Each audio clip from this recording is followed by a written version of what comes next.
નમસ્કાર વિદ્યાર્થી મિત્રો, આજે આપણે ધોરણ 12 સમાજશાસ્ત્ર વિષયની અંદર છેલ્લા 5 વર્ષની અંદર પૂછેલા MCQ અને હેતુલક્ષી પ્રશ્નોનું સોલ્યુશન કરશું.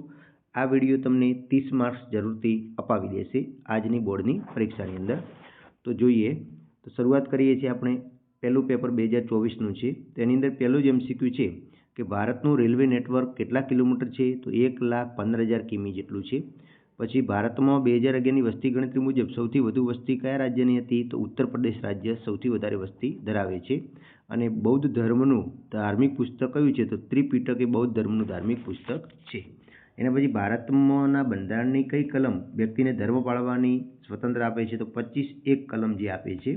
એના પછીનું MCQ છે, અનુસૂચિત જાતિનું સૌથી વધુ પ્રમાણ કયા રાજ્યમાં છે? તો પંજાબ રાજ્યમાં સૌથી વધારે પ્રમાણ છે. ગુજરાતમાં અન્ય પછાત વર્ગ માટે 1979માં કયું કમિશન નિમાયું હતું? તો બક્ષીપંચ કમિશન નિમાયું હતું. પછી એમ્પાવરમેન્ટ સશક્તિકરણ શબ્દનો ઉદ્ભવ કયા દેશમાં થયો હતો? તો એ લેટિન અમેરિકામાં થયો હતો. પછી 2011ની વસ્તી ગણતરી પ્રમાણે ભારતમાં સૌથી વધુ બાલિકાનું પ્રમાણ કયા રાજ્યમાં જોવા મળે છે? તો મિઝોરમની અંદર સૌથી વધારે બાલિકાનું પ્રમાણ જોવા મળે છે. સામાજિક પરિવર્તન એટલે રચનાતંત્રમાં ફેરફાર. પછી વિવિધ દેશની અર્થવ્યવસ્થા, સમાજ, સંસ્કૃતિ ઉપર અસર કરતી કઈ પ્રક્રિયા છે? તો વૈશ્વિકીકરણની પ્રક્રિયા છે. એના પછી 11મું જોઈએ તો રેડિયોનો આવિષ્કાર કયા વૈજ્ઞાનિકે કર્યો હતો? માર્કોનીએ કર્યો હતો. ભારતમાં ઇન્ટરનેટ સેવાનો પ્રારંભ ક્યારે થયો હતો? તો 15 ઓગસ્ટ 1995માં થયો હતો. એના પછી કયા આંદોલનનું પરિણામ જે તે પરિસ્થિતિને ટકાવી રાખવાનું હોય છે? તો સુધારાવાદી આંદોલન. પછી કયા પ્રકારનું આંદોલન જબરજસ્તીથી લોકોને પોતાના પક્ષમાં જોડે છે? તો ક્રાંતિકારી આંદોલન એ જબરજસ્તીથી લોકોને પોતાના પક્ષમાં જોડે છે. પંચાયતી રાજ એટલે શું? તો સત્તાનું વિકેન્દ્રીકરણ. 73મો બંધારણીય સુધારો ક્યારે અમલમાં આવ્યો હતો? તો 24 એપ્રિલ 1993માં. એના પછી ધોરણભંગ વર્તનની વ્યાખ્યા આપનાર કોણ છે? તો વોલ્ટન અને હન્ટ છે. 1941માં ભારત પ્રથમ બાળ અદાલતની સ્થાપના ભારતમાં ક્યાં થઈ હતી? તો કોલકાતા શહેરની અંદર થઈ હતી.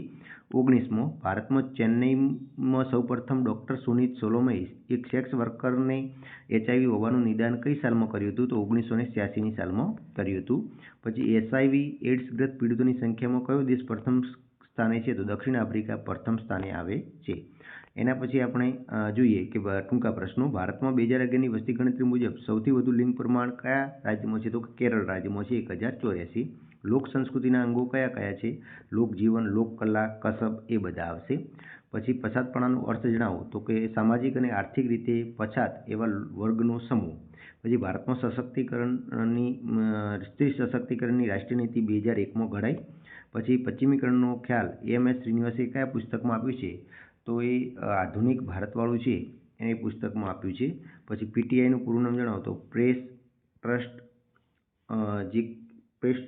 જે આવે છે એનું આવશે. બરાબર, હવે તમે ખાસ તૈયાર કરી દેજો. પછી સામાજિક આંદોલન એટલે પોતાના ચોક્કસ ધ્યેયોને પરિપૂર્ણ કરવા માટે જે થાય છે એને સામાજિક આંદોલન કહેવાય છે.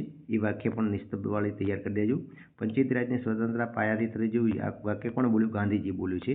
પછી રોબર્ટ મર્ટન સામાજિક ધોરણભંગનું વર્તન કોને કહે છે?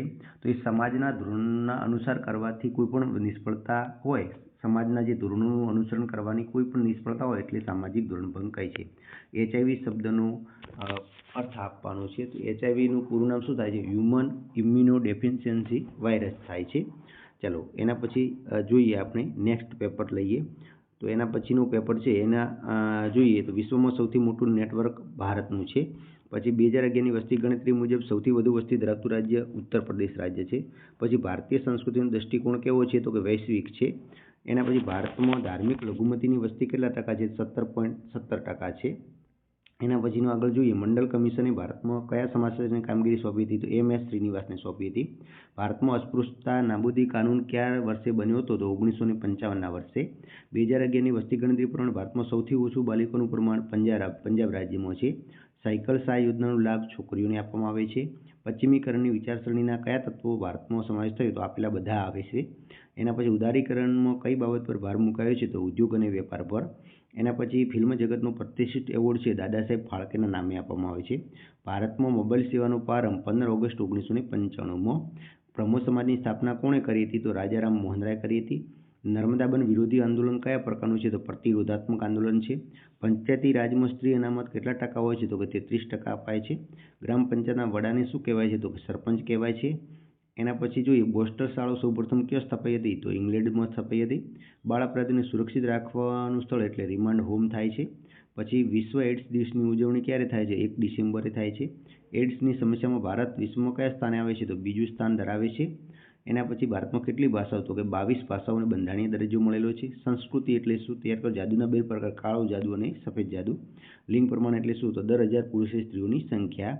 પછી આ વ્યાખ્યા તૈયાર કરજો કિંગ્સલે ડેવિસે આપેલી સામાજિક પરિવર્તનની. પછી ગુજરાતીમાં સંચાર માટે અન્ય કયા શબ્દો પ્રયોજવામાં આવે છે? સમાજના 2 પ્રકારના સમૂહો. વીડીઓનું પૂરું નામ એટલે કે વિલેજ ડેવલપમેન્ટ ઓફિસર. પછી જૈવિક દ્રષ્ટિએ વિવાહનું કોને કહેવાય? સ્ત્રી ભ્રૂણ હત્યા કોને કહેવાય? ગર્ભમાં રહેલું બાળક જો બાળકી હોય એવી જાણતા તો એને ગર્ભમાં જ મારી દેવામાં આવે તો એને સ્ત્રી ભ્રૂણ હત્યા કહેવાય છે. એના પછીનું પેપર આપણે જોઈએ તો ભારતમાં સૌથી વધુ કયા ધર્મના પાળતા લોકો વચ્ચે છે? તો હિન્દુ ધર્મના. પારસીઓનું ધાર્મિક પુસ્તક કયું છે? તો અવેસ્તા છે. પછી અનુસૂચિત જાતિનું સૌથી વધુ પ્રમાણ કયા રાજ્યમાં છે? તો પંજાબ રાજ્યમાં છે. 1901માં ભારતમાં જાતિ પ્રમાણ કેટલું હતું? તો 972 હતું. એના પછી જોઈએ સામાજિક પરિવર્તન એટલે શું? રચનાતંત્રમાં થતો ફેરફાર. ભારતમાં રંગીન ટેલિવિઝન 1982. બ્રહ્મો સમાજની સ્થાપના રાજા રામમોહન રાય. પંચાયતનો કાર્યકાળ કેટલા વર્ષનો હોય છે? તો 5 વર્ષનો હોય છે. બાળ અપરાધીઓને સુરક્ષિત રાખવાનું સ્થળ એટલે કે રિમાન્ડ હોમ થાય. અને એડ્સનો પ્રથમ દર્દી ક્યાં જોવા મળ્યો હતો? તો અમેરિકામાં જોવા મળ્યો હતો. પછી સંસ્કૃતિ, લિંગ પરિવર્તન, સંસ્કૃતિકરણનો ખ્યાલ, પશ્ચિમીકરણનો પ્રારંભ ક્યારથી થયો હતો? તો યુરોપના દેશોના સમય ડબલ્યુનું પૂરું નામ બધું તૈયાર કરી દેજો. એના પછી નેક્સ્ટ જોઈએ પેપર તો કે ભારતમાં સૌથી વધુ કયા ધર્મના લોકો હશે? હિન્દુ ધર્મ. પુસ્તક હિન્દુ ધર્મનું તો શ્રીમદ ભગવદ્ ગીતા આવશે. આદિવાસીની સંખ્યાની દ્રષ્ટિએ ભારત બીજા ક્રમે આવે છે. મહિલા રાષ્ટ્રીય પંચ કાનૂન ક્યારે ઘડાયો? તો 1990માં ઘડાયો. એના પછી સંસ્કૃતિનું સમન્વયીકરણ કઈ પ્રક્રિયાથી થાય છે? તો વૈશ્વિકરણની પ્રક્રિયાથી. ભારતના વડાપ્રધાનશ્રી સ્વેચ્છા અભિયાન ક્યારે શરૂ કર્યું? તો 2 ઓક્ટોબર 2014માં. પંચાયતી રાજમાં સ્ત્રીઓની અનામત ટકાવારી કેટલા? 33%. એના પછી સમાધાન પંચમાં કેટલા સ્થાયી સભ્યો હોય છે? તો 1 સભ્ય હોય છે. એનોમી શબ્દનો સિદ્ધાંત રોબર્ટ મર્ટને આપેલો છે. અને 1930માં નશીલા દ્રવ્યો માટે તો ડેન્જર ડ્રગ્સ એક્ટ ઘડાયો હતો. પછી લોકવિદ્યા એટલે શું? ભારતમાં આદિવાસીની સંગીતમાં કયા કયા વાજિંત્રો હોય છે?